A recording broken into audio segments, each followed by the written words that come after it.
ദുൽഖർ പറഞ്ഞ പോലെ നിന്റെ പിന്നാലെ നടക്കാനല്ല നിന്റെ കൂടെ നടക്കാൻ.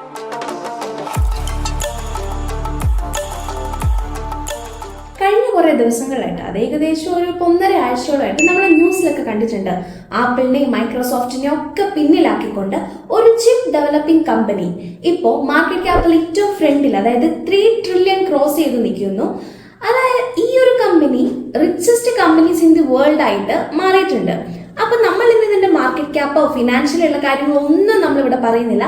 ജസ്റ്റ് ഇതിന്റെ ഒരു സ്റ്റോറി, അതായത് ഒന്നുമില്ലായ്മയിൽ നിന്ന് തുടങ്ങി ഇന്ന് ലോകത്തിന്റെ റിച്ചസ്റ്റ് കമ്പനിയായി മാറി നിൽക്കുന്ന ഈ ഒരു ചിപ്പ് ഡെവലപ്പിംഗ് കമ്പനി എൻവിഡിയനെ കുറിച്ചാണ് നമ്മൾ പറയാൻ പോകുന്നത്. So let's go into the video. നമ്മൾ എല്ലാവരും കോളേജിൽ പഠിക്കുമ്പോഴോ അല്ല ഓഫീസിലിരിക്കുമ്പോഴോ നമ്മൾ ചായ കുടിക്കാൻ പോകും. ചായ കുടിക്കാൻ പോകുമ്പോൾ നമ്മൾ എപ്പോഴും നമ്മൾ കൂട്ടുകാരുമായിട്ട് നമ്മൾ ഡിസ്കസ് ചെയ്യുന്ന ഒരു കാര്യമാണ്, എടാ നമുക്കൊരു ചായക്കട തുടങ്ങാം അല്ലേ. നമ്മളെല്ലാവരും പറഞ്ഞു പോകുന്ന ഒരു ടോപ്പിക്കാണ്. പക്ഷെ നമ്മൾ ആരും അതിലേക്ക്, അല്ലെ നമ്മൾ ഏതൊരു കാര്യം എടുത്തു കഴിഞ്ഞാലും നമ്മൾ ഈ പറഞ്ഞു പോകുന്നതല്ലാതെ നമ്മൾ അതിലേക്ക് ഇറങ്ങി നമ്മൾ ആരും ഒന്നും ചെയ്യാറില്ല. പക്ഷെ ഇതുപോലെ ഇങ്ങനെ ഒരു സിറ്റുവേഷനിൽ ഈ ഒരു ഐഡിയ കിട്ടുന്നു, അതിൽ നിന്നൊരു കമ്പനി ഉണ്ടാവുന്നു. ഇതാണ് ബേസിക് ആയിട്ട് എൻവിഡിയയുടെ ഒരു സ്റ്റോറി എന്ന് പറയുവാണെങ്കിൽ നമുക്ക് പറയാൻ പറ്റുന്നത്. ചായക്കടയല്ല കേട്ടോ. സോ സ്റ്റോറിയിലേക്ക് നമുക്ക് പോവാം. സംഭവം എന്താണെന്ന് വെച്ച് കഴിഞ്ഞാൽ LSI ലോജിക്കില് ഇവിടെ വർക്ക് ചെയ്തുകൊണ്ടിരിക്കുകയാണ് ജെൻസൺ. ഇപ്പോഴത്തെ സൈഡിൽ നോക്കുവാണെങ്കിൽ സൺ മൈക്രോ സിസ്റ്റത്തില് ക്രിസും കർട്ടിസ് ആൽഫ്രേമും വർക്ക് ചെയ്തുകൊണ്ടിരിക്കുന്നു. അപ്പൊ ഈ LSI ലോജിക്കാണ് സൺ മൈക്രോ സിസ്റ്റത്തിന് ചിപ്പ് കൊടുക്കുന്നത്. അങ്ങനെ ഒഫീഷ്യലി ഉള്ള മീറ്റിംഗ്സിനും പല കാര്യങ്ങൾക്കും ഇവിടുന്ന് മൈക്രോ സിസ്റ്റത്തിലേക്ക് പോകുമ്പോൾ ഒരു മീറ്റിംഗ് ഉണ്ട്. ഇവര് 3 പേരും തമ്മിൽ മീറ്റ് ചെയ്യുന്നു, ഒരു ഫ്രണ്ട്ഷിപ്പ് അവിടെ ഡെവലപ്പ് ചെയ്യുന്നു. ആ ഒരു ഫ്രണ്ട്ഷിപ്പ് സ്വാഭാവികമായിട്ടും അവര് നല്ലൊരു കൂട്ടുകെട്ട് അവര് ഉണ്ടാക്കിയെടുക്കുകയും മുന്നോട്ട് കൊണ്ടുപോവുകയും ചെയ്യാണ്. പക്ഷെ ഒരു പർട്ടിക്കുലർ ടൈം എത്തിയപ്പോൾ ഈ സൺ മൈക്രോ സിസ്റ്റത്തിൽ വർക്ക് ചെയ്യുന്നവർക്ക് അവരുടെ ഡിസൈൻ ചെയ്ത അവരുടെ ആ ഒരു ഗ്രാഫിക് ആർക്കിടെക്ചറുമായിട്ട് അവിടുത്തെ ഇൻഡസ്ട്രിയൽ സ്റ്റാൻഡേർഡ്സിന് ഒത്തുപോകാൻ പറ്റില്ല എന്നുള്ളൊരു സിറ്റുവേഷൻ വന്നപ്പോൾ അവർ സൺ മൈക്രോ സിസ്റ്റത്തിൽ നിന്ന് പുറത്തിറങ്ങിയിട്ട് അവർ വേറൊരു കമ്പനിയിലേക്കോ അങ്ങനൊന്നും പോയില്ല. അവരുടെ മനസ്സിലുള്ള ആകെ ഒരു പ്ലാൻ എന്ന് പറയുന്നത്, ഓക്കെ നമുക്കിനി സ്വന്തമായിട്ട് ഒരു കമ്പനി തുടങ്ങണം, അല്ലെങ്കിൽ ഒരു സ്റ്റാർട്ടപ്പ് തുടങ്ങണം. ആ ഒരു തീരുമാനത്തിൽ അവരിയ്ക്കുന്നു. പക്ഷെ അവരുടെ കയ്യിൽ ഒരു ഐഡിയ ഇല്ല. അതായത് എന്ത് കമ്പനി തുടങ്ങണമെന്നോ എങ്ങനെ തുടങ്ങുമെന്നോ അവർക്കൊന്നും അറിയില്ല. അവരിങ്ങനെ ആലോചിച്ചുകൊണ്ടിരിക്കുമ്പം ഓക്കെ നമുക്ക് എന്നാ നമ്മുടെ ഫ്രണ്ട് ഉണ്ടല്ലോ ജെൻസന്റെ അടുത്ത് പോയി നമുക്ക് സംസാരിക്കാമെന്നും പറഞ്ഞ് അവർ നേരെ പോയി ജെൻസനെ മീറ്റ് ചെയ്യുക. ജെൻസനെ മീറ്റ് ചെയ്യാൻ പോയിട്ട് ഇവരിങ്ങനെ പറയാ, ഓക്കെ നമുക്ക് 3 പേർ കൂടി ഒരു സ്റ്റാർട്ടപ്പ് തുടങ്ങാം, നമുക്കൊരു കമ്പനി സ്റ്റാർട്ട് ചെയ്യാം.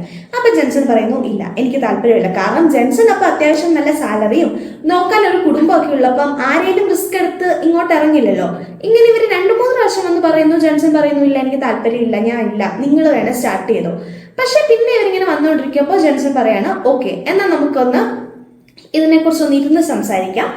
നമുക്കൊരു കോഫി ഷോപ്പ് ഡെന്നിസ്, ഈ ഡെന്നിസിന് ഒരു ഇമ്പോർട്ടൻസ് ഉണ്ട്, അത് നമുക്ക് പിന്നെ പറയാം. അപ്പൊ ഈ ഡെന്നിസിൽ ഇവർ പോകുന്നു, സംസാരിക്കാൻ തുടങ്ങുന്നു. അപ്പൊ ജെൻസൺ ഇവരോട് ചോദിക്കുവാണ്, എന്താണ് നിങ്ങളുടെ ഐഡിയ, അല്ലെങ്കിൽ എന്തിനെ ബേസ് ചെയ്തിട്ട് തുടങ്ങാമെന്നാണ് നിങ്ങളുടെ ഐഡിയ എന്ന് ചോദിക്കുമ്പോൾ അവർക്ക് യാതൊരു ഐഡിയ ഇല്ല. അപ്പൊ ജെൻസൺ പറയുന്നു, ഓക്കെ എന്നാൽ നമുക്ക് എന്ത് കമ്പനി സ്റ്റാർട്ട് ചെയ്യണം എന്നുള്ള ഒരു ഐഡിയ ഫസ്റ്റ് നോക്കാമെന്ന് പറഞ്ഞിട്ട് അവർ അന്നത്തെ മീറ്റിംഗ് ഒഴിവാക്കുന്നു, തിരിച്ചു പോകുന്നു. വീണ്ടും ഈ മീറ്റിംഗ്സ്, അതായത് ഇവർ തമ്മിലുള്ള ഈ ചായ കൂടി ഇടയ്ക്കിടയ്ക്ക് പിന്നെ കണ്ടിന്യൂസ്ലി നടക്കുകയുണ്ടായി. അങ്ങനെ കുറെ മീറ്റിങ്ങുകളുടെ ശേഷം, കുറെ കാപ്പിയൊക്കെ കുടിച്ചതിന് ശേഷം അവരവരുടെ വിഷൻ കണ്ടുപിടിച്ചു. അതായത് എന്ത് കമ്പനി തുടങ്ങണം എന്നുള്ളത്. അവരെടുത്ത വിഷൻ എന്ന് പറയുന്നത് കമ്പ്യൂട്ടർ ഇൻഡസ്ട്രിയാണ്. നമുക്കറിയാം 90s PC എന്ന് പറയുന്നത് അതൊക്കെ ഡെവലപ്പ് ചെയ്ത് വരുന്ന സാധനമാണ്, അത്ര കോമണും അല്ല. അപ്പൊ അവരോർത്ത് ഓക്കെ PC എന്ന് പറയുന്ന സാധനം നമ്മൾ PC-യിലേക്ക് ഫോക്കസ് ചെയ്ത് കഴിഞ്ഞാൽ ഇപ്പോൾ അതായത് ഇനി വരുന്ന മിക്ക ടെക്നോളജി ബേസ്ഡ് കമ്പനികളുടെയും R&D ഡിപ്പാർട്ട്മെന്റ്സ് ഫോക്കസ് ചെയ്യുന്നത് ഈ PC അല്ലെങ്കിൽ അതുമായിട്ട് റിലേറ്റ് ചെയ്ത കാര്യങ്ങളും ആയതുകൊണ്ട് ഇവരും PC, അതായത് ഈ കമ്പ്യൂട്ടർ ഇൻഡസ്ട്രി തന്നെ ഇവരും ചൂസ് ചെയ്തു. പക്ഷെ അവർ അതിൽ ചൂസ് ചെയ്ത സംഭവം അപ്പൊ ആരും ചിന്തിക്കാത്ത, അല്ലെങ്കിൽ അപ്പം മാർക്കറ്റിൽ അങ്ങനെ ഒട്ടും ഇല്ലാത്ത ഒരു ഫീൽഡാണ് വീഡിയോ ഗെയിമിംഗ്. അവരെന്തുകൊണ്ടായിരിക്കും വീഡിയോ ഗെയിമിംഗ് ചൂസ് ചെയ്തത്? പൊതുവെ ജെൻസൺ അമ്മയോട് അതായത് ഞാനൊരു വീഡിയോ ഗെയിമിന്റെ കമ്പനി തുടങ്ങുമെന്ന് പറഞ്ഞപ്പോൾ അമ്മ ചോദിച്ചത്, നിനക്ക് വല്ല പണിക്കും പൊക്കൂടെ ഗെയിം കളിച്ചുകൊണ്ടിരിക്കാതെ, നമ്മുടെ അമ്മമാർ ചോദിക്കുന്ന സെയിം ഡയലോഗ്. അപ്പൊ ജെൻസൺ ഒന്നും പറഞ്ഞില്ല. പക്ഷെ അവരുടെ ഫോക്കസ് എന്ന് പറയുന്നത് വീഡിയോ ഗെയിംസ് ആയിരുന്നു. കാരണം അവർ ചിന്തിച്ചത് എല്ലാവരും PC അല്ലെങ്കിൽ കമ്പ്യൂട്ടർ അതിനെ ഫോക്കസ് ചെയ്ത് നിൽക്കുമ്പോൾ നമ്മൾ ഔട്ട് ഓഫ് ദി ബോക്സ് ചിന്തിച്ച് വേറൊരു ഡയറക്ഷനിലേക്ക് മൂവ് ചെയ്താലേ നമുക്ക് ഗ്രോത്ത് ഉണ്ടാവുള്ളൂ എന്ന് അവരപ്പോഴേ ചിന്തിച്ചത് കൊണ്ടാണ് ഇന്ന് അവർ ഈ നിലയിലെത്തിയെന്ന് നമുക്ക് പറയാൻ പറ്റും. അപ്പൊ നമുക്ക് അന്നത്തെ കമ്പ്യൂട്ടേഴ്സ് എന്നൊക്കെ പറയുമ്പോൾ ജസ്റ്റ് ഫങ്ഷണൽ ആയിട്ട് മാത്രമാണ്, അതായത് വീഡിയോ ഗെയിംസും ഗ്രാഫിക്സും ഒക്കെ നോക്കുവാണെങ്കിൽ ഒന്നും അത്ര ഡെവലപ്ഡ് അല്ല. പക്ഷെ ഇവര് ആ ഏരിയയോട് ഫോക്കസ് ചെയ്ത്, അതായത് 2D 3D ഗ്രാഫിക്സിനെയൊക്കെ ഫോക്കസ് ചെയ്തിട്ടാണ് ഇവരുടെ ആ ഒരു കമ്പനിയിലെ മെയിൻ ഏരിയ ഇവർ കണ്ടുപിടിച്ചു. അതിനുശേഷം നമുക്കറിയാം ഇവർക്ക് വേണ്ട മെയിൻ കാരണം കമ്പനിക്ക് ഒരു പേര് ഇതുവരെ ആയിട്ടില്ല. അവരപ്പം പിന്നെ ഇതിൽ എന്താണെന്ന് അറിയോ ഇൻട്രസ്റ്റിംഗ് ആയിട്ടുള്ള സംഭവം, ഈ 3 പേര് ഇതിനു മുമ്പ് അവരുടെ ലൈഫിൽ PC എന്ന് പറയുന്ന സാധനം നേരിട്ട് കണ്ടിട്ടില്ല. ഇതിലേക്ക് ഇറങ്ങി പണിയെടുക്കണമെങ്കിൽ അവർ ആദ്യം കാണേണ്ടത് PC ആണ്. അപ്പൊ അവർ ആദ്യം തന്നെ ഒരു PC മേടിക്കുന്നു, അതുമായിട്ട് അവർ ഫെമിലിയർ ആയിരുന്നു. പിന്നെ അവർ പേര് ഈ എന്ത് പേരിടും എന്നുള്ള ചിന്തയിൽ അവരിങ്ങനെ ആലോചിച്ചുകൊണ്ടിരിക്കുമ്പം അപ്പത്തെ കമ്പ്യൂട്ടേഴ്സിലൊക്കെ നമ്മളൊരു ഫയൽ സേവ് ചെയ്യുമ്പം NV നെക്സ്റ്റ് വേർഷൻ എന്നാണ് കാണിച്ചുകൊണ്ടിരുന്നത്. ആ NV അവരെടുത്തിട്ട് എല്ലാ ആൽഫബറ്റ്സിനെയും ജോയിൻ ചെയ്ത് അവരൊരു പ്രോബബിലിറ്റി അങ്ങനെ നോക്കി അവരൊരു വേർഡ് കണ്ടുപിടിക്കേണ്ടായി NVIDIA. അങ്ങനെയാണ് ഈ NVIDIA എന്നുള്ള പേര് അവർ ഈ കമ്പനിക്ക് ഇടുന്നത്. ഇപ്പോൾ അവരുടെ വിഷനും കിട്ടി, അവരുടെ കമ്പനിയുടെ പേരും കിട്ടി. ഇനി അവർക്ക് വേണ്ടത് ഫിനാൻഷ്യൽ സപ്പോർട്ട്. അത് അവരുടെ കയ്യിൽ ഇല്ലായിരുന്നു. ഏകദേശം $40,000 ആയിരുന്നു അവർ 3 പേരുടെയും കൂടെ കയ്യിൽ അപ്പോൾ എടുക്കാനുള്ളത്. അപ്പൊ അതിനെന്ത് ചെയ്യുമെന്ന് ആലോചിച്ചുകൊണ്ടിരിക്കുമ്പോൾ നമ്മുടെ ഈ ജെൻസൺ വർക്ക് ചെയ്ത LSI ലോജിക്കിലെ ഹെഡുമായിട്ട് ഇദ്ദേഹത്തിന് നല്ലൊരു ബന്ധം ഉണ്ടായിരുന്നുകൊണ്ട് തന്നെ ഇദ്ദേഹം ഡയറക്റ്റ് പോയി ഇതിന്റെ ഹെഡിനോട് ഇങ്ങനെ ചോദിക്കുകയുണ്ടായി. അതായത് ഞങ്ങൾ ഇങ്ങനെ ഒരു സ്റ്റാർട്ടപ്പ് തുറന്നുവാണ്, സോ ഞങ്ങൾക്ക് ഫിനാൻഷ്യലി ഒന്നുമില്ല, സോ ഞങ്ങളെ ഹെൽപ്പ് ചെയ്യാവുന്നുള്ള ചോദ്യത്തിന് ഇദ്ദേഹം നല്ലൊരു എംപ്ലോയി ആയിരുന്നതുകൊണ്ടും വിശ്വസ്തനായിരുന്നതുകൊണ്ടും ഇദ്ദേഹത്തിന്റെ ഹെഡ് പറയുന്നു, ഓക്കെ ഞാൻ ഒരാളുടെ കോണ്ടാക്ട് തരാം, അദ്ദേഹത്തോട് പോയി ചോദിക്കൂ, ഹി വിൽ ഹെൽപ്പ് യു എന്ന് പറയുന്നു. അങ്ങനെ ഇവര് അദ്ദേഹത്തെ പോയി കാണുകയും ഇദ്ദേഹത്തിന്റെ ഹെഡ് പറഞ്ഞെന്നുള്ള ഒറ്റ കാരണം കൊണ്ട് ഇവരെ ഫിനാൻഷ്യലി അദ്ദേഹം സപ്പോർട്ട് ചെയ്യണ്ടായി. പക്ഷെ ഈ പൈസ കൊടുത്തു കഴിഞ്ഞിട്ട് അദ്ദേഹം ഒരു ഡയലോഗ് പറഞ്ഞു, എന്റെ കാശ് എങ്ങാനും പോയിട്ടുണ്ടെങ്കിൽ നിന്നെ ഞാൻ കൊന്നുകളയും എന്നുള്ളൊരു ഡയലോഗ് പറഞ്ഞിട്ടാണ് ഇവർക്ക് ഫിനാൻഷ്യലി സപ്പോർട്ട് ചെയ്യുന്നത്. അങ്ങനെ കുറെ ഹാർഡ് വർക്കും പരിശ്രമത്തിനും ഒക്കെ ശേഷം 1995 അവരുടെ ഫസ്റ്റ് ചിപ്പ് NV1 എന്ന് പറയുന്ന ഈ ഒരു ചിപ്പ് അവർ മാർക്കറ്റിലേക്ക് ഇറക്കുമ്പോൾ പേപ്പർ വർക്കില്ല, അത് ഭയങ്കര എക്സ്ട്രാ ഓർഡിനറി ഒരു ഡിവൈസ് എന്നാണ് പറയുന്നത്. കാരണം 2D 3D ഗ്രാഫിക്സിനെയൊക്കെ സപ്പോർട്ട് ചെയ്തുകൊണ്ട് ഓഡിയോ വീഡിയോ പ്രോസസ്സിങ്ങിനെയൊക്കെ ഭയങ്കരമായിട്ട് സപ്പോർട്ട് ചെയ്യുന്നുണ്ട്, ഗെയിമിങ്ങിനെയും സപ്പോർട്ട് ചെയ്തുകൊണ്ടാണ് ഈ ഒരു ഡിവൈസ് ഈ ഒരു ചിപ്പ് പുറത്തു കൊണ്ടുവരുന്നത്.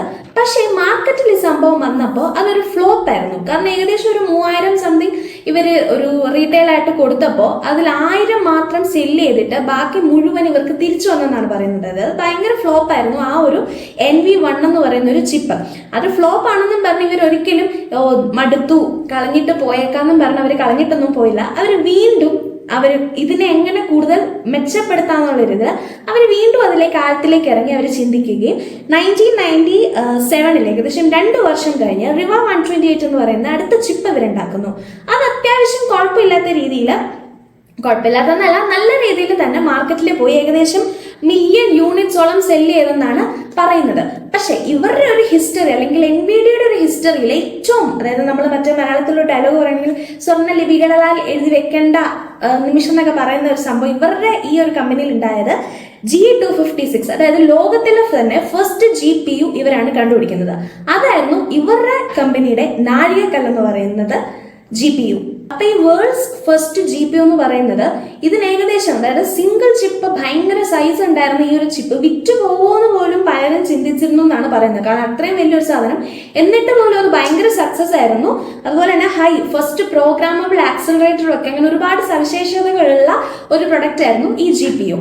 അത് കഴിഞ്ഞിട്ട് ഏകദേശം 2002 മൈക്രോസോഫ്റ്റിന്റെ എക്സ്ബോക്സ് എന്ന് പറയുന്ന ഒരു ഡിവൈസിലേക്ക് NVIDIA ആണ് അവരുടെ ഹാർഡ്വെയർ ഡിവൈസ് സപ്ലൈ ചെയ്തത്.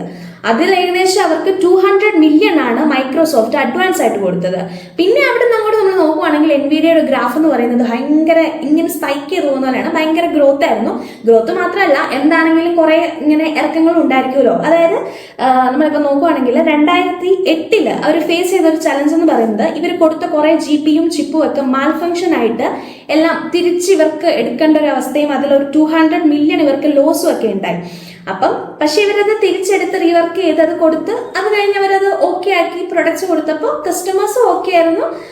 ആസ് എ കമ്പനി അവരവരുടെ ഒരു ജെന്യുവിനിറ്റി കീപ്പ് ചെയ്തെന്നൊക്കെ പറയാൻ പറ്റും. അത് കഴിഞ്ഞ് ഇതിന്റെ ഇടയ്ക്ക് ഗ്രോത്തിനിടയ്ക്ക് ഇവർ ഒരുപാട്, അതായത് സെമി കണ്ടക്ടർ ഇൻഡസ്ട്രി ആയിട്ട് നിൽക്കുന്ന ഒരുപാട് ചെറിയ ചെറിയ കമ്പനീസിനെയൊക്കെ ഇവർ അക്വയർ ചെയ്തിട്ടാണ് ഇപ്പൊ ഇവർ പൊക്കോണ്ടിരിക്കുന്നത്.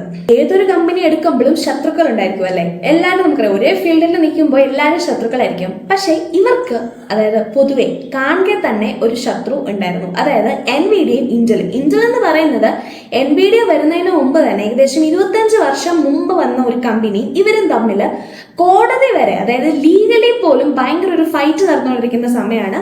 കുറെ വർഷങ്ങളോളം നീണ്ട, അതായത് ലാസ്റ്റ് കോടതി വരെ കുറെ 7 വർഷങ്ങളോളം അങ്ങോട്ട് കഴിഞ്ഞിട്ട് 2011 കോടതി ഇവർക്ക് ഒരു വിധി കൊടുത്തു. ക്രോസ് ലൈസൻസിങ് എന്നുള്ള ഈ രണ്ട് കമ്പനികൾക്കും, അതായത് CPU GPU നമുക്കറിയാം, ആ ഒരു കോൺട്രവേഴ്സീസ് ഒക്കെ ബേസ് ചെയ്തിട്ടാണ് ഇവർ തമ്മിലുള്ള പ്രശ്നങ്ങൾ ഉണ്ടായത്. കോടതി കൊടുത്ത വിധി എന്താണെന്ന് വെച്ച് കഴിഞ്ഞാൽ ഇന്റലിന് എൻവിഡിയയുടെ ടെക്നോളജീസ് ആക്സസ് ചെയ്യാൻ പറ്റും, ആൻഡ് എൻവിഡിയ ആയിരിക്കും ഇന്റലിന്റെ പാറ്റേൺസിനെ ലൈസൻസ് ചെയ്യാൻ പറ്റുന്നത്. ഇതാണ് ക്രോസ് ലൈസൻസിംഗ് എന്നുള്ള കോടതി കൊടുത്ത ആ ഒരു വിധി. ഈ ഒരു കേസിന് വേണ്ടി മാത്രം ഇന്റൽ ഏകദേശം 5 ബില്യൺ ആണ് ചെലവാക്കിയതെന്നാണ് പറയപ്പെടുന്നത്. അതാണ് അതായത് അകമേ വേറെ പ്രശ്നങ്ങളൊക്കെ ഉണ്ടെങ്കിലും പുറമേ നമ്മൾ നോക്കുമ്പോൾ പുറമേ രണ്ട് കമ്പനികൾ തമ്മിലുള്ള ഒരു ഫൈറ്റ് എന്ന് പറയുന്നത് ഇന്റലും എൻവിഡിയയും തമ്മിലായിരുന്നു.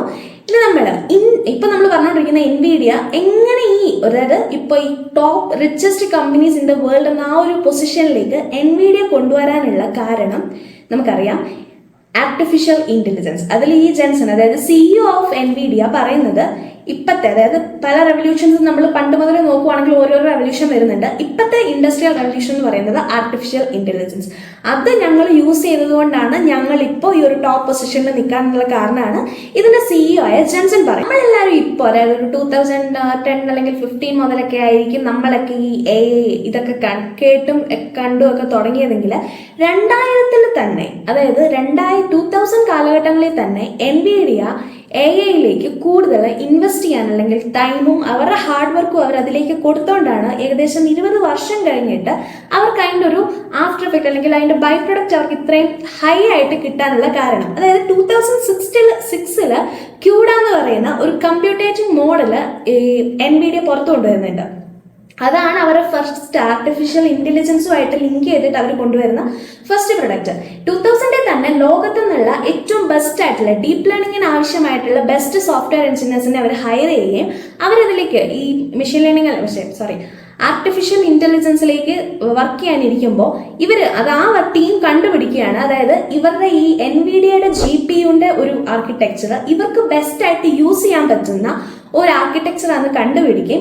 അങ്ങനെ അത് രണ്ടും കൂടി ഒത്തുകൊണ്ടുപോയിട്ടാണ് ഇന്ന് ഇവർ ഈ നിലയിൽ എത്തിയിരിക്കുന്നത്. അപ്പൊ എന്തൊക്കെയാണ് ആർട്ടിഫിഷ്യൽ ഇന്റലിജൻസിൽ ഇവർ യൂസ് ചെയ്ത കാര്യങ്ങൾ നോക്കുവാണെങ്കിൽ, ഇപ്പൊ ഇവരൊരു എർത്ത് ട്വിന്നിന്റെ മോഡൽ ഉണ്ടാക്കിയെന്നാണ് പറയുന്നത്. അതായത് ആ ഒരു എർത്ത് ട്വിൻ യൂസ് ചെയ്തിട്ട് ഏകദേശം 3000 ടൈംസ് ഫാസ്റ്റർ ആയിട്ട് വെതർ നമുക്ക് പ്രൊഡിക്റ്റ് ചെയ്യാൻ പറ്റും. അതാണ് ഇതിന്റെ ഒരു ആപ്ലിക്കേഷൻ പറയുന്നത്. പിന്നെ രണ്ടാമത് ഇവർ മെഡിക്കൽ ഇൻഡസ്ട്രീസിൽ നമ്മൾ ഇപ്പോൾ ആലോചിക്കും എന്തിനു വേണ്ടിയിട്ടായിരിക്കും AI യൂസ് ചെയ്യുന്നതെന്ന്. വേറെ ഒന്നിനുമല്ല, പ്രോട്ടീൻ ബേസ്ഡ് മെഡിസിൻസ് അല്ലെങ്കിൽ ഡ്രഗ്സ് ഉണ്ടാക്കാൻ വേണ്ടിയിട്ടാണ് ഇവരുടെ പ്രൊഡക്ട്സ് ഇപ്പോൾ മെഡിക്കൽ ഫീൽഡ് യൂസ് ചെയ്യുന്നത്. ലാബ്സിലേക്ക്, അതായത് ആസ്മ, പിന്നെന്താ നമ്മുടെ ക്യാൻസർ, കൊറോണയ്ക്ക് പോലുമുള്ള പ്രോട്ടീൻ ബേസ്ഡ് ഡ്രഗ്സിനുള്ള ഇതിപ്പോ ലാബില് ക്ലിനിക്കലി ടെസ്റ്റ് ചെയ്തുകൊണ്ടിരിക്കുകയാണ്. അപ്പൊ നമ്മൾ ഡോക്ടേഴ്സിനോട് ഇവർ ചോദിക്കുന്നുണ്ട്, ഇത് ശരിക്കും നമുക്ക് AI നെയൊക്കെ വിശ്വസിച്ച് നമുക്കൊരു മരുന്ന് ഉണ്ടാക്കാൻ പറ്റുമെന്ന് ചോദിക്കുന്നതിന് ഡോക്ടേഴ്സ് പറയുന്നത്, ആസ് എ ഡോക്ടർ നമുക്കത് കംപ്ലീറ്റ്ലി അതിനെ വിശ്വസിക്കാൻ പറ്റില്ല, വി ഹാവ് ടു ടെസ്റ്റ്. അവർക്ക് ടെസ്റ്റ് ചെയ്താലല്ലേ ചെയ്യാൻ പറ്റുള്ളൂ. അപ്പൊ അവര് AI തരുന്ന ഇൻഫർമേഷനും അവരുടെ പ്രീവിയസ്ലിയുള്ള ഇൻഫർമേഷനും എടുത്തിട്ട് ഡോക്ടേഴ്സും അവരുടെ ബെസ്റ്റ് നോക്കിയിട്ട് ഇപ്പോൾ മെഡിസിൻസ് അവർ ഉണ്ടാക്കുന്നുണ്ട്. പിന്നെ നമ്മൾ നോക്കുവാണെങ്കിൽ ഇപ്പോൾ ഒരു റോബോട്ട്, അതായത് ഒരു കമ്പനി ഒരു റോബോട്ടിനെ ഉണ്ടാക്കുന്നുണ്ട്, ഫിഗർ 1 എന്ന് പറയുന്ന ഒരു റോബോട്ട്. ആ റോബോട്ടിനെ BMWന്റെ ഒരു പ്ലാന്റിലേക്ക് ടെസ്റ്റിങ്ങിന് വേണ്ടിയിട്ട് ഉടനെ കൊടുക്കുന്നുണ്ട്. അപ്പൊ എല്ലാ ഫീൽഡിലേക്കും ഇപ്പൊ നമ്മൾ മെഡിസിൻ എടുത്തു, റോബോട്ട് എടുത്തു, അതുപോലെ തന്നെ ക്ലൈമറ്റിൽ പോലും ഈ എൻവിഡിയയുടെ സാധനങ്ങളാണ്, ഈ GPU ആണ് ഇപ്പോൾ മാർക്കറ്റിൽ പൊക്കോണ്ടിരിക്കുന്നത്. സോ അവരുടെ മിക്ക ഫീൽഡുകളും അവരിപ്പോൾ കൈവച്ച് കഴിഞ്ഞു എന്ന് നമുക്ക് പറയാൻ പറ്റും. അപ്പൊ നമ്മൾ ഫസ്റ്റ് ഇടയ്ക്ക് പറഞ്ഞായിരുന്നു ഡെന്നിസ് എന്ന് പറയുന്ന ഒരു കോഫി ഷോപ്പിന്റെ ഒരു ഇമ്പോർട്ടൻസിനെ കുറിച്ച്. അതെന്താന്ന് വെച്ച് കഴിഞ്ഞാൽ ഈ ജെൻസന്റെ 15ാമത്തെ വയസ്സിൽ ഈ ഒരു കോഫി ഷോപ്പിൽ, അതായത് ഡെന്നിസിൽ ഡിഷ് വാഷറായിട്ട് പാത്രം കഴുകാൻ വേണ്ടി ജോലിക്ക് പോയിട്ടുണ്ടെന്നാണ് പറയുന്നത്. അത് കഴിഞ്ഞ് അദ്ദേഹത്തിന്റെ 30ാമത്തെ വയസ്സിൽ അദ്ദേഹവും അദ്ദേഹത്തിന്റെ കൂട്ടുകാരും ഈ സെയിം കോഫി ഷോപ്പിൽ ഇരുന്നിട്ടാണ് ഇവരുടെ ഒരു കമ്പനി, അതായത് എൻവിഡിയനെ കുറിച്ചുള്ള ഡിസ്കഷൻ അവർ സ്റ്റാർട്ട് ചെയ്യുന്നതും ഈ ഡെന്നിസിൽ നിന്നാണ്. ഇനി ഇദ്ദേഹത്തിനോട്, അതായത് AI ഒന്നും ആരും ചിന്തിക്കാത്ത കാലഘട്ടത്തിൽ AI കുറിച്ച് എടുത്തു, വീഡിയോ ഗെയിംസ് ഇല്ലാത്ത കാലഘട്ടത്തിൽ വീഡിയോ ഗെയിംസിനെ എടുത്തു. സോ അതായത് ഒരു എന്തു പറയാൻ പറ്റും നമുക്ക്, ഒന്നുമില്ലാതെ ഒരു ലെക്ക് വെച്ച് കളിച്ചതല്ലേ എന്ന് ഇദ്ദേഹത്തിനോട് ഒരു ഇന്റർവ്യൂവിൽ ചോദിക്കുമ്പോൾ ഇദ്ദേഹം പറയുന്നുണ്ട്, എനിക്കൊരു വിഷൻ ഉണ്ടായിരുന്നു, പക്ഷെ എന്റെ വിഷനെ ലെക്ക് സപ്പോർട്ട് ചെയ്തതുകൊണ്ടാണ് ഞാൻ ഇവിടെ നിന്നിരിക്കുന്നതെന്ന്. പിന്നെ അദ്ദേഹം പറയുന്നുള്ളൂ, ഒരിക്കലും ഞാനൊരു മാജിക്ക് നടത്തി എന്റെ 30ാമത്തെ വയസ്സിൽ സ്റ്റാർട്ട് ചെയ്തതല്ലേ, ഇന്ന് എനിക്ക് 61 വയസ്സായി. 61 വയസ്സ് വരെ ഞാൻ ഡെയിലി ഹാർഡ് വർക്ക് ചെയ്തിട്ടാണ് ഞാൻ ഈ ഒരു പൊസിഷനിൽ എത്തിയിരിക്കുന്നത്. അദ്ദേഹം പറയുന്നത് ഏതൊരു കാര്യവും നമുക്ക്, അതായത് എക്സ്ട്രാ ഓർഡിനറി ആയിട്ട് എന്തെങ്കിലും നമുക്ക് നമ്മുടെ ലൈഫിൽ ചെയ്യണമെന്നുണ്ടെങ്കിൽ നമ്മൾ കൂടുതൽ ഹാർഡ് വർക്ക് ചെയ്യണം. അത്രയും ഹാർഡ് വർക്ക് ചെയ്യുമ്പോഴായിരിക്കും ആ ഒരു സംഭവത്തിനെ ഈസി ആയിട്ട് നമുക്ക് മാറ്റാൻ പറ്റുള്ളൂ എന്നാണ് അദ്ദേഹം പറയുന്നത്. സോ ഈ 2 പോയിന്റ് നമ്മൾ നോക്കി വെക്കാവുന്നതാണ്. അതുകൂടാതെ ഇപ്പൊ നമുക്ക് ഈ ഒരു സ്റ്റോറി, അതായത് കംപ്ലീറ്റ് സ്റ്റോറിയിൽ നിന്ന് നമുക്ക് എടുക്കാവുന്ന 2 കാര്യമുണ്ട്. ഒന്ന്, ഇദ്ദേഹം 2 കേസിലും, അതായത് വീഡിയോ ഗെയിംസ് നോക്കുവാണെങ്കിലും AI നോക്കുവാണെങ്കിലും അദ്ദേഹം ഭയങ്കര ഫ്യൂച്ചറിസ്റ്റിക് ആയിരുന്നു നമുക്ക് പറയാൻ പറ്റുമല്ലേ. അതായത് ഇന്ന് എന്ത് വേണം, അല്ലെങ്കിൽ ഇന്ന് ഞാൻ നിൽക്കുന്ന എൻവയോൺമെന്റിന് എന്ത് വേണമെന്ന് ചിന്തിച്ചിട്ടല്ല അദ്ദേഹത്തിന്റെ ഒരു പ്രൊഡക്റ്റും ഉണ്ടാക്കിയത്. അടുത്ത 10-20 വർഷങ്ങൾക്ക് ശേഷം ഇവിടെ ഈ ഒരു മാർക്കറ്റ് അല്ലെങ്കിൽ ഈ ഒരു എൻവയോൺമെന്റിൽ എന്ത് വേണം എന്നുള്ളത് എടുത്തിട്ടാണ് അദ്ദേഹത്തിന്റെ തീരുമാനങ്ങൾ എടുത്തിരിക്കുന്നത്. അതുപോലെ തന്നെ ഹാർഡ് വർക്കും. നമ്മൾ ആദ്യമേ പറഞ്ഞു, ചായക്കടയൊക്കെ തുടങ്ങുവാണെങ്കിൽ 5 വർഷം കഴിഞ്ഞ് ഇവിടെയുള്ള ഇപ്പത്തെ നമ്മുടെ ഒരു സാഹചര്യത്തിൽ പലരും ഇപ്പൊ ചായ ഒന്നും കുടിക്കാറില്ല, ഡയറ്റൊക്കെ ബേസ് ചെയ്തിട്ട്. അപ്പൊ ഒരു 10 വർഷം കഴിയുമ്പോൾ നമ്മുടെ കേരളത്തിൽ എത്ര പേര് ചായ കുടിക്കുന്നൊക്കെ നോക്കിക്കഴിഞ്ഞാൽ ഇപ്പൊ തന്നെ കുറെ പേര് ചായയും പാലും പഞ്ചസാരയൊക്കെ കട്ട് ചെയ്യുന്നുണ്ട്. സോ ഫ്യൂച്ചറിസ്റ്റിക് ആയിട്ട് ഏതൊരു കാര്യം എടുക്കുമ്പോഴും നമ്മളും കുറച്ചും കൂടി ഫ്യൂച്ചറിസ്റ്റിക് ആയിട്ടും ഒന്ന് ഡീപ്പായിട്ട് ഇറങ്ങി ചിന്തിക്കാനൊക്കെ ശ്രമിക്കുക. അത് ഇപ്പൊ ഈ വീഡിയോ എടുക്കുമ്പോൾ ഈ ഒരു യൂട്യൂബ് ചാനൽ ഞാൻ തുടങ്ങണം എന്നോർത്തിരിക്കുന്നത് 1 വർഷത്തോളമായിട്ട് തുടങ്ങണം എന്നും പറഞ്ഞിരിക്കുന്നുണ്ട്. തുടങ്ങിയിട്ടില്ല. അതിന് പ്രോപ്പർ ആയിട്ടുള്ള കണ്ടന്റ് ഇല്ല, അതുകൊണ്ട് നമ്മൾ തുടങ്ങിയില്ല. പക്ഷെ ഒരു ദിവസം എന്തെങ്കിലും ആവട്ടെ എന്നും പറഞ്ഞ് ഇപ്പൊ നിങ്ങൾ എന്റെ യൂട്യൂബിലെ പഴയ വീഡിയോസ് എടുത്ത് നോക്കിക്കഴിഞ്ഞാൽ ഒരിക്കലും ഞാൻ ഇപ്പൊ ചെയ്യുന്ന വീഡിയോസും എന്റെ ഫസ്റ്റ് വീഡിയോസും തമ്മിൽ ഒരു ബന്ധവുമില്ല. പിന്നെ എന്തെങ്കിലും ചെയ്യണമെന്നുണ്ടെങ്കിൽ അതിലേക്ക് ഇറങ്ങിക്കഴിഞ്ഞിട്ട് നമ്മൾ പറയുമല്ലോ, യൂണിവേഴ്സ് നമുക്ക് വഴി കാണിച്ചു തരുന്ന. അപ്പൊ നമുക്ക് അതും, അതായത് എല്ലാം വേണം കേട്ടോ. യൂണിവേഴ്സ് വഴി കാണിച്ചു തരുന്ന അത് മാത്രം നോക്കിയിരുന്ന ഒരു കാര്യമില്ല, നമ്മൾ നമ്മുടെ എഫേർട്ടും കൂടി ഇടണം. എന്നിട്ട് ഫ്യൂച്ചറിസ്റ്റിക് ആയിട്ടും എല്ലാം ചിന്തിക്കുക. കൂടുതൽ നമുക്ക് എന്തെങ്കിലും ചെയ്യാനുണ്ടെങ്കിൽ എല്ലാ കാര്യങ്ങളും കൂടുതൽ ഹാർഡ് വർക്ക് എല്ലാവരും ഇടാൻ ശ്രമിക്കുക. ലോകം പോകുന്നതിന്റെ കൂടെയല്ല, കുറച്ചും കൂടെ മുന്നേ. പറഞ്ഞ പോലെ നിന്റെ പിന്നാലെ നടക്കാനല്ല, നിന്റെ കൂടെ നടക്കാനല്ല. അതുമല്ല, നമുക്ക് അതിനെ കുറച്ചും കൂടി മോഡിഫൈ ചെയ്ത് നിന്റെ കൂടെ നടക്കാനല്ല, ലോകത്തിന്റെ കുറച്ചും കൂടെ മുന്നേ കയറി നടക്കാൻ എല്ലാവരും ശ്രമിക്കുക. So thanks for watching. By.